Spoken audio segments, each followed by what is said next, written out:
And didn't you say that from field to flake, post toasties never lose their fresh corn flavor? Oscar goes to Ron Howard.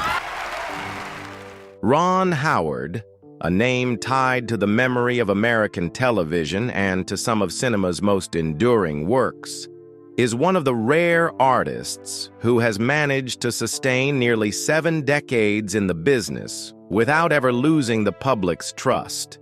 From the innocent red-haired boy on the Andy Griffith Show to the all-American teenager Richie Cunningham in Happy Days, and later the powerhouse director behind Apollo 13 and A Beautiful Mind, his journey stands as a rare testament to perseverance, discipline, and relentless creativity in Hollywood.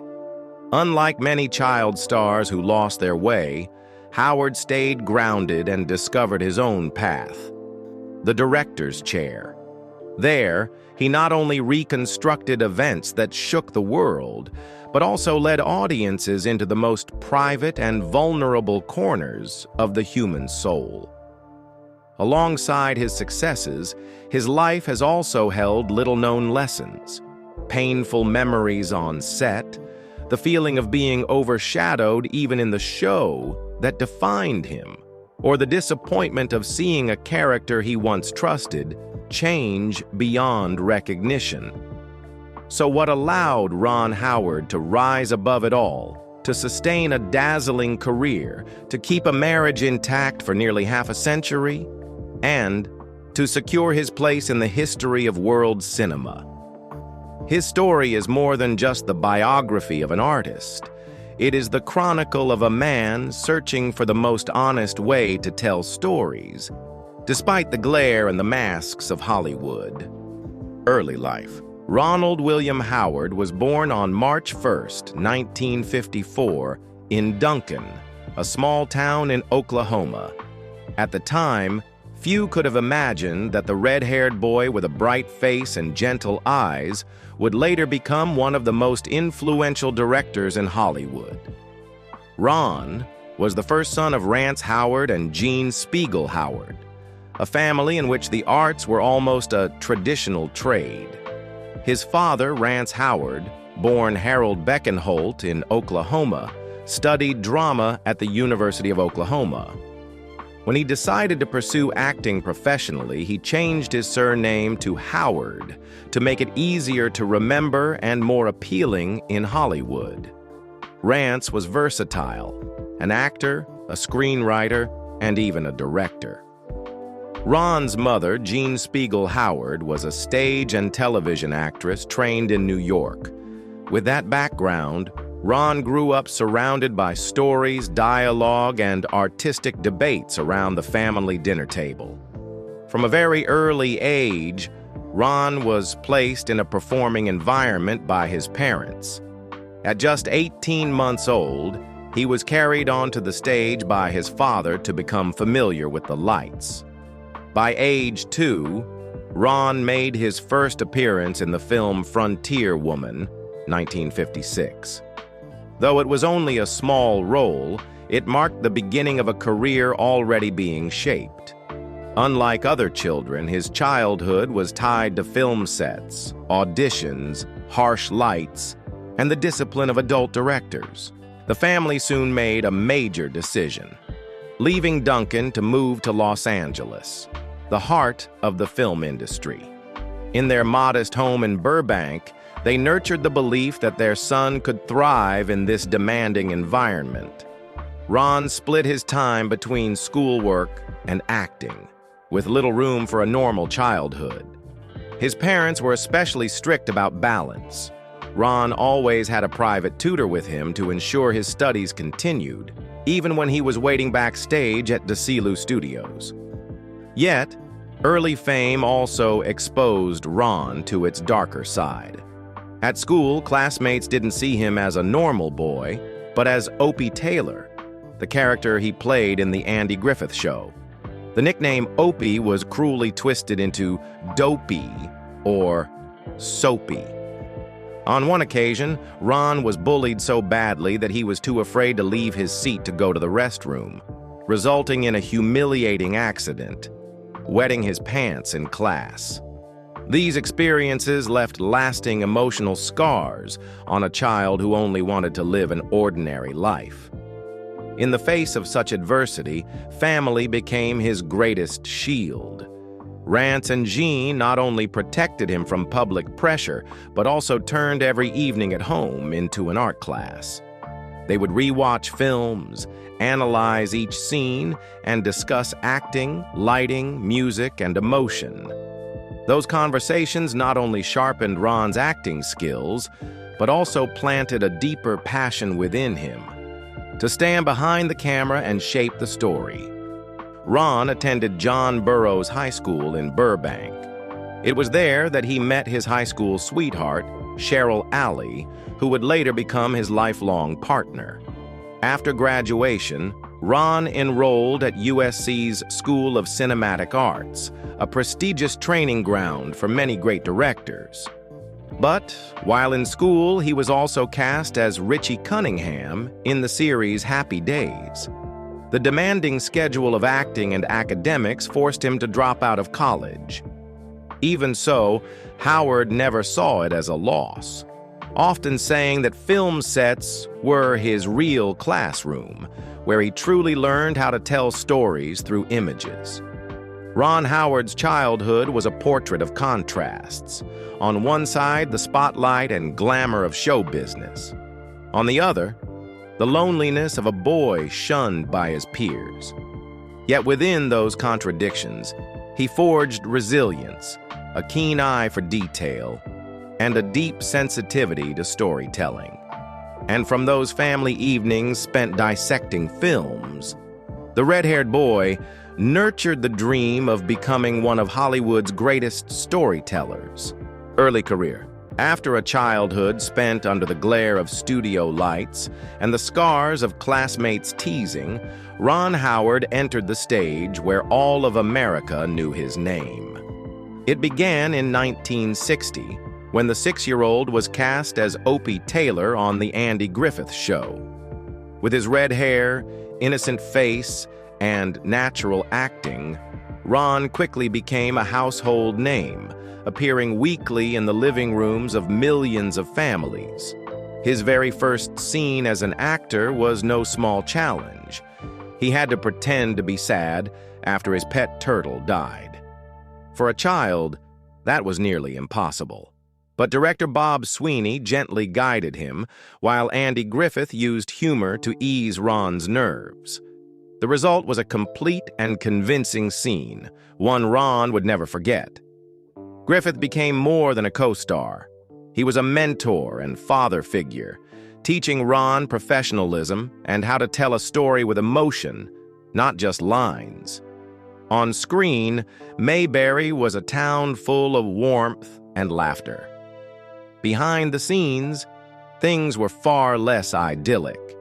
Andy Griffith was known for his temper, which often created tension. His close friend and co-star Don Knotts, Barney Fife, clashed with him more than once, especially after Knotts kept winning Emmy Awards. Eventually, Knotts left the show to pursue his own path. The most unforgettable memory for Ron, however, came from Frances Bavier, who played Aunt Bee. On screen, she was the gentle, motherly figure in the Taylor household. Off-screen, she was cold and distant, rarely showing warmth toward Ron. One especially bitter memory came during the filming of The Pickle Story. In the script, Opie had to eat Aunt Bee's homemade pickles. In reality, Ron despised pickles, but he was forced to eat them repeatedly through multiple takes.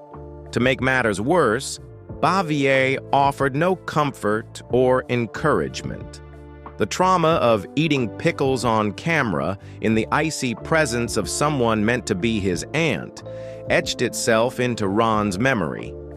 It wasn't until 1989, shortly before her death, that Frances Bavier called Andy Griffith to apologize, admitting she had been difficult and had built walls between herself and others. But for Ron, the sting of those cold memories never faded. It became one of his earliest lessons. Not everyone who radiates warmth on screen is truly warm in real life. The Desilu Studios set, where the Andy Griffith Show was filmed, left another heavy mark on his childhood.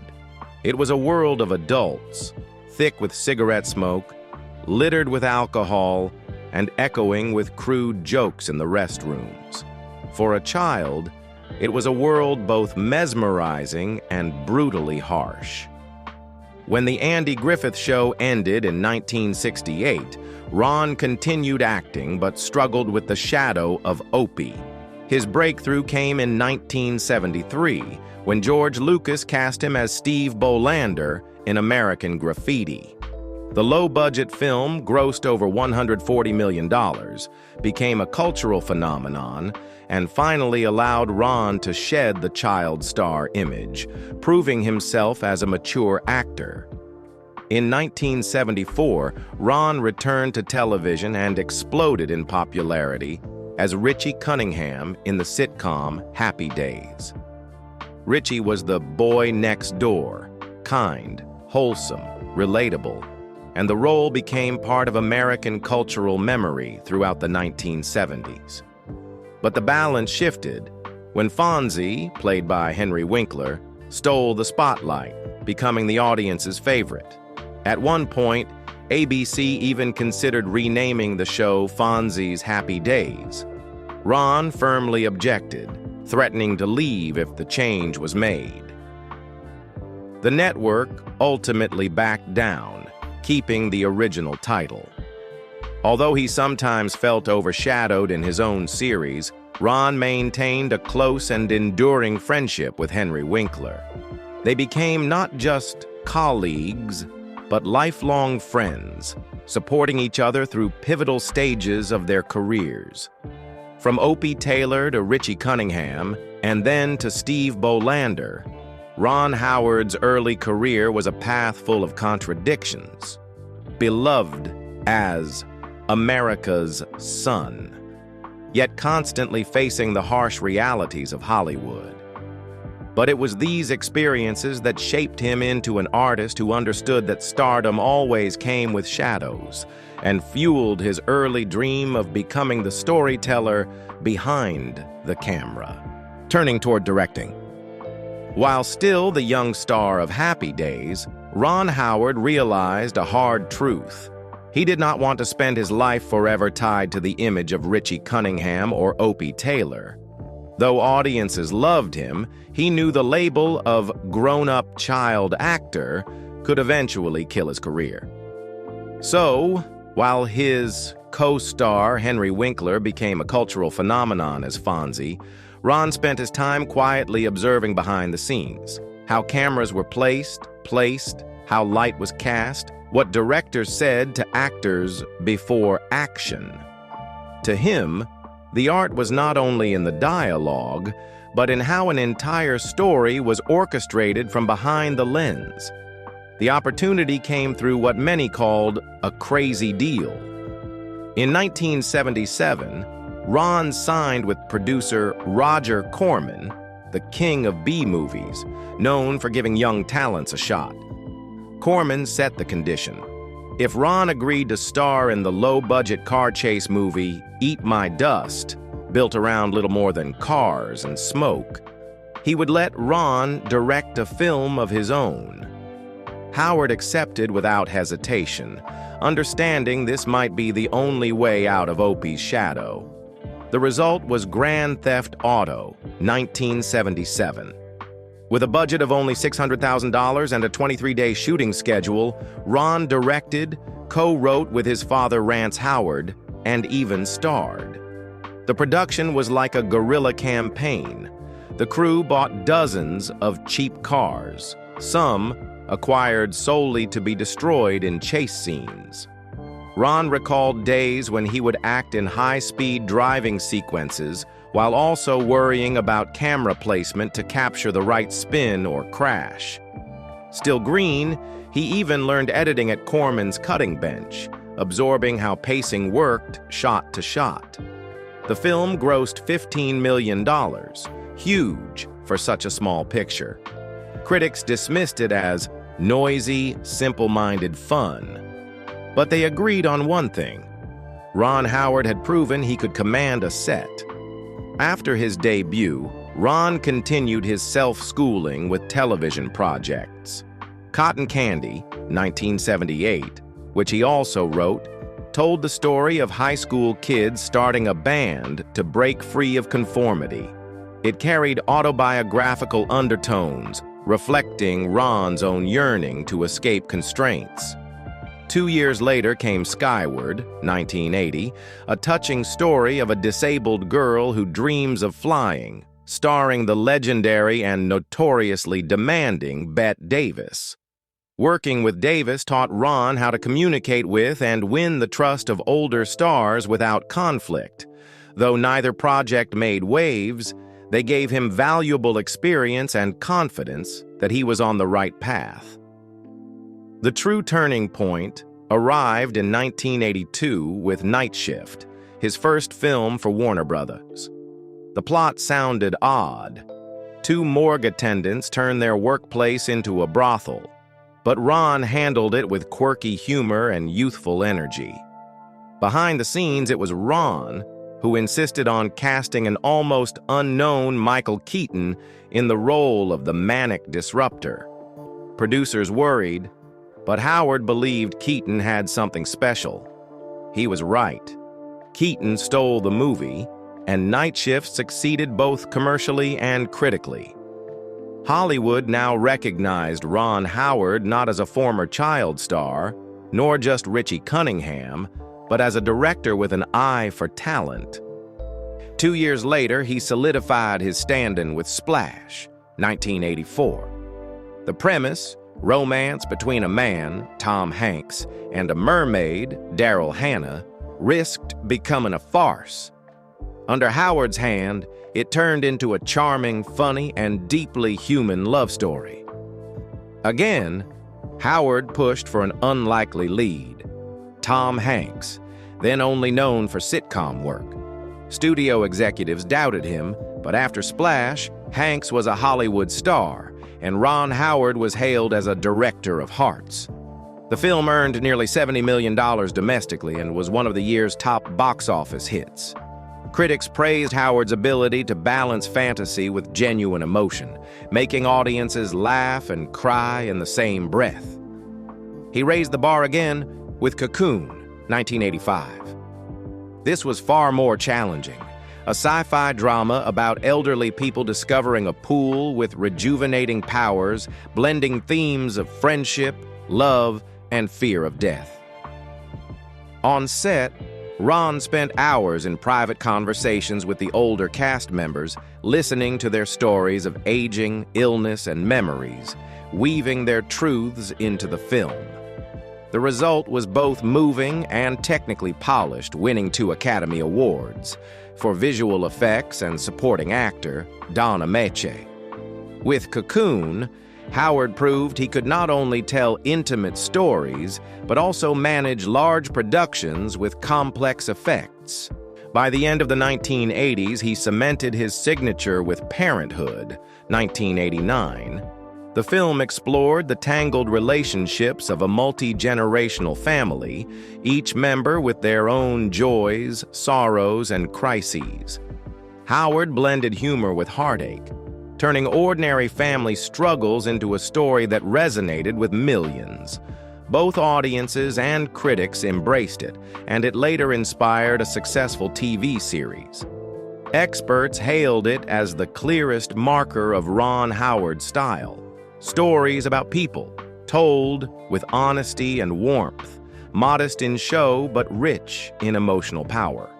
In just over a decade, from Grand Theft Auto to Parenthood, Ron Howard had explored nearly every genre: action, teen drama, romantic comedy, science fiction, family drama. In each, he proved his skill.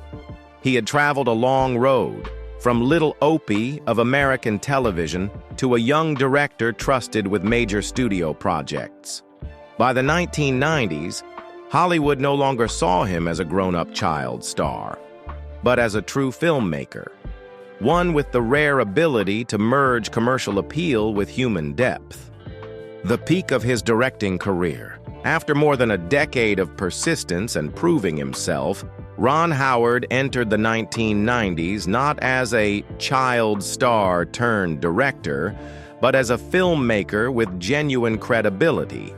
Still, it wasn't until he began delivering a string of powerful hits that his name became etched into the history of modern cinema. Backdraft, 1991, marked the beginning. The film followed Chicago firefighters facing the monster of fire. Howard didn't want to make a simple action movie. He wanted to portray the tragedy of the profession, the sacrifice of men who lived every day at the edge of life and death. To ensure authenticity, he demanded real fires be staged, with actors, including Kurt Russell and William Baldwin, placed in blazing environments under the supervision of professional firefighters. The heat reached hundreds of degrees, forcing the cast to experience suffocation, sweat, and danger firsthand. As a result, Backdraft impressed not only with its effects, but with its visceral realism. Audiences said they could almost smell the smoke. It grossed over $150 million, and its fire sequences remain some of the most masterful in disaster cinema. But the breakthrough that made Hollywood bow its head was Apollo 13, 1995. The film recreated the historic 1970 mission when astronaut Jim Lovell, Tom Hanks, and his crew were forced to abandon their dream of walking on the moon and fight for survival after an oxygen tank explosion. Howard's pursuit of authenticity was relentless. He sent the cast up on NASA's Vomit Comet aircraft, where weightlessness lasts only 25 seconds, to capture zero-gravity sequences. He also worked directly with NASA to replicate every button, every control panel, turning the set into a real spacecraft. The film gripped audiences with its technical crises, but also moved them with its portrayal of teamwork and fragile hope. Apollo 13 grossed more than $355 million and earned 9 Oscar nominations. Although Howard was shockingly left off the Best Director shortlist, the film established him as a master who could turn history into high drama without sacrificing accuracy. Howard reached his summit with A Beautiful Mind, 2001. It was not just a biopic about mathematical genius John Nash. It was a portrait of the fragility of intellect and love under the weight of mental illness. Howard chose to tell the story through Nash's perspective. Hallucinations and imaginary friends presented as real, only to unravel when Nash learns he has schizophrenia. Russell Crowe's intense performance, Jennifer Connelly's tender resilience as Alicia, and Howard's careful pacing kept the film from drowning in tragedy, turning it instead into a deeply emotional journey. The result: 4 Oscars, including Best Picture and Best Director. With $313 million in box office revenue, A Beautiful Mind not only triumphed commercially, but also transformed how cinema depicted mental illness, fostering empathy instead of stigma. Howard then ventured into controversy with The Da Vinci Code, 2006. Adapting Dan Brown's sensational novel, the film, starring Tom Hanks as Professor Robert Langdon, was fiercely attacked by the Vatican, banned in some countries, and blasted in headlines as a threat to faith. The production itself was fraught with hurdles. Filming inside the Louvre meant obeying dozens of restrictions, and the crew was given only minutes to shoot near the Mona Lisa. Still, Howard delivered a film that was both suspenseful and provocative. It grossed over $750 million, becoming the highest-grossing film of his career. Its sequels, Angels and Demons, 2009, and Inferno, 2016, though less impactful, confirmed the enduring commercial power of the franchise under Howard's stewardship. Alongside blockbusters, Howard never abandoned artful filmmaking. Frost-Nixon, 2008, proved this. The story of the famous interview between journalist David Frost and former President Richard Nixon was staged like a tense play. There were no effects, no action, just two men in conversation. Yet Howard turned it into a battle of wills, where every glance and every drop of sweat became action scenes. The film earned 5 Oscar nominations, including Best Director, confirming Howard's ability to create gripping drama from silence itself. Rush, 2013, showcased his versatility once again. Inspired by the rivalry between Formula One drivers James Hunt and Niki Lauda, the film was about more than speed. Howard painted 2 opposing characters: Hunt, reckless, flamboyant; Lauda, cold, disciplined. With handheld cameras mounted inside the cockpits, he captured the roar and smoke of the track. The film was both thrilling and deeply human, hailed as one of the greatest sports films of the century. Even in the face of immense challenges, Howard's steadiness shone through. Solo, a Star Wars story, 2018, is a prime example. When directors Phil Lord and Chris Miller were fired mid-production, Howard was brought in to salvage the troubled project. Within months, he reshot much of the film while keeping the release on schedule. Though Solo underperformed at the box office, Howard was credited with rescuing a $300 million production, preserving Han Solo's adventurous spirit, and earning praise for his crisis management skills. Parallel to his directing career, Howard built an empire of his own. Imagine Entertainment, founded with Brian Grazer in 1985. The company has produced dozens of acclaimed films and series such as Arrested Development, Friday Night Lights, and Empire. Imagine has not only generated billions in revenue, but also earned hundreds of Emmy and Oscar nominations, cementing Howard's reputation not just as a director, but as a powerhouse producer. From Backdraft to Apollo 13, from A Beautiful Mind to Rush, Ron Howard proved one thing. He was no longer remembered as child star Opie Taylor or Richie Cunningham. He had become one of Hollywood's most versatile, resilient, and accomplished directors.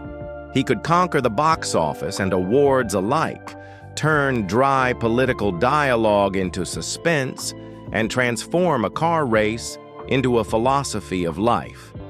That is why Ron Howard's name stands among the golden directors of American cinema. Personal life. In Hollywood, a world where love is often fleeting and marriages sometimes last only a few years, Ron Howard's story stands apart. It is a love story that began in high school and has endured for nearly half a century. Ron met Cheryl Alley when they were both just 16, attending John Burroughs High School in Burbank, California. By then, Ron was already a familiar face to television audiences as Opie Taylor, while Cheryl was simply a kind, ordinary girl with dreams of pursuing her education. What drew Ron in was her simplicity and the fact that she paid no attention to the glitter of Hollywood. To Cheryl, the red-haired boy sitting in class was just a sweet, slightly awkward teenager, not America's child star, as millions of viewers saw him. Their first date was on November 1st, 1970. It was nothing extravagant, just a screening of It's a Mad, Mad, Mad, Mad World followed by pizza. But for Ron, it was destiny. He later recalled that from that very night, he knew Cheryl was the person he wanted to spend his life with. Their teenage romance lasted through the pressures of his acting career and the curiosity of the media. Ron proposed to Cheryl 3 times. 3 times he waited. 3 times he held his breath for her answer. Cheryl didn't say yes easily.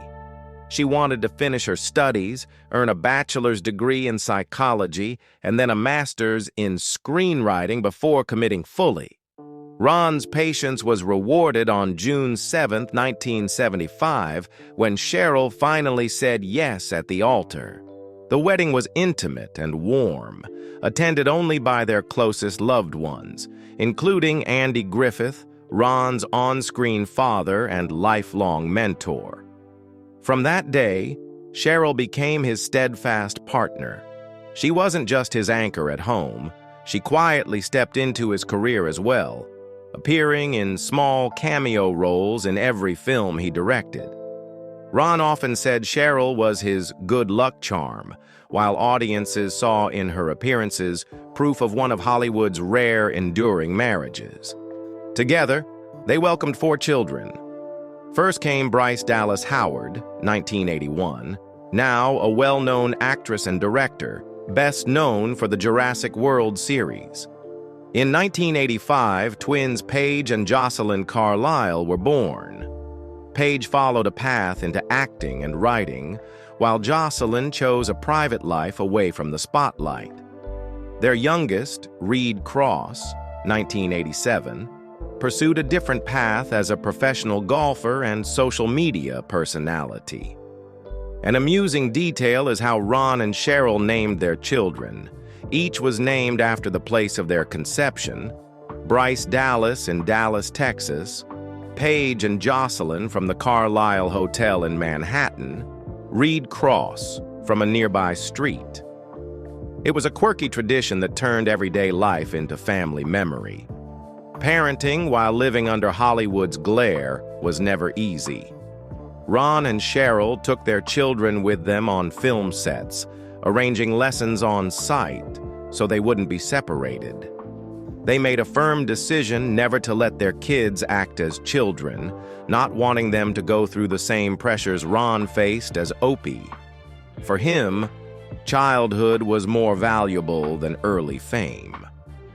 When Bryce or Paige chose acting as adults, it was their own decision, not one imposed by their parents. Nearly 50 years later, their marriage still stands strong, something close to a miracle in Hollywood. Ron once said their only secret was respect and listening. No matter how busy, they maintained simple rituals, going for coffee together, cycling, or simply sitting quietly side by side at the end of the day. These small, steady habits became the current that carried their love, which Ron likened to a river with calm stretches and rapids. But the important thing is that 2 people always row together. Today, beyond the pride of raising 4 grown children, they also have 5 grandchildren. For Ron Howard, who has held an Oscar in his hands, the true treasure is sitting on the floor playing with his grandkids. In Hollywood, where the lights so often shine on scandal and breakups, Ron Howard and Cheryl Alley stand as one of the rare symbols of lasting, steady love. From a high school romance, they have written a real-life love story in the heart of the movie capital. A love that needed no spectacle, only patience, understanding, and lifelong devotion. Legacy and influence. Looking back on Ron Howard's 6-decade journey, one does not see only the beloved little Opie of America or Richie Cunningham, who brought warm laughter in Happy Days. What emerges is a rare rebirth, a child actor who escaped the shadow of his early fame to become one of Hollywood's most influential directors and producers. Howard's legacy is not defined solely by awards. It lies in the films that touched millions. Apollo 13 instilled pride and hope in the face of danger. A Beautiful Mind reshaped perceptions of mental illness, revealing the hidden beauty in human fragility. Frost Nixon turned an interview into a historic battle over power and truth. Each of his films is a way of retelling the great stories of an era in the simplest, most human language. Many critics have called Ron Howard a storyteller of light and compassion. He never sought to create complex films to flaunt intellect, but always strove to guide audiences from emotion to reflection. That balance between commerce and art has allowed him to endure in a volatile Hollywood. His influence also extends beyond the big screen. In 1985, alongside Brian Grazer, he co-founded Imagine Entertainment, a film and television company that has shaped popular culture with works like Friday Night Lights, Arrested Development, and Empire. Even as cinema and television transitioned into the streaming era, Imagine maintained its standing as one of the most consistent and trusted creative studios, helping to define 21st century storytelling. Yet perhaps Howard's greatest legacy lies in his personal life, a steadfast family in the midst of Hollywood's turbulence. His nearly 50-year marriage to Cheryl Alley, 4 grown children and grandchildren stand as rare proof that fidelity can survive in a place often marked only by glitter and transience. When audiences look at the Howard family, they see not only a famous director but also a man who held on to his roots in the face of temptation. Howard has also reminded younger generations in the industry, success is not just about box office revenue or an Oscar statuette, but about telling a story that people want to remember. That line encapsulates his true influence, not a filmmaker who makes movies only to win awards, but one who creates to preserve collective memory and emotion. Today, with his name tied to more than $2 billion in global box office revenue, dozens of Oscars, Emmys, Golden Globes, and even a Grammy, as well as 2 stars on the Hollywood Walk of Fame, Ron Howard has nothing left to prove. He has affirmed himself as a multifaceted icon, a child actor who overcame typecasting, a director who turned complex stories into universal ones, a producer who paved the way for television's future, and, above all, a man who made love and family the most vivid part of his legacy. In the memory of audiences, Ron Howard will not only be remembered as the man behind A Beautiful Mind or Apollo 13, but as proof that in Hollywood, amid broken marriages and fleeting careers, there can still be stories of endurance, humanity, and timelessness. Current life. At 70, when many of his peers have already faded into the background, Ron Howard still maintains a busy schedule, but at a different rhythm, slower, more selective, and with family at the center. He is no longer the young Richie Cunningham, nor the ambitious director who once staked his career on Grand Theft Auto.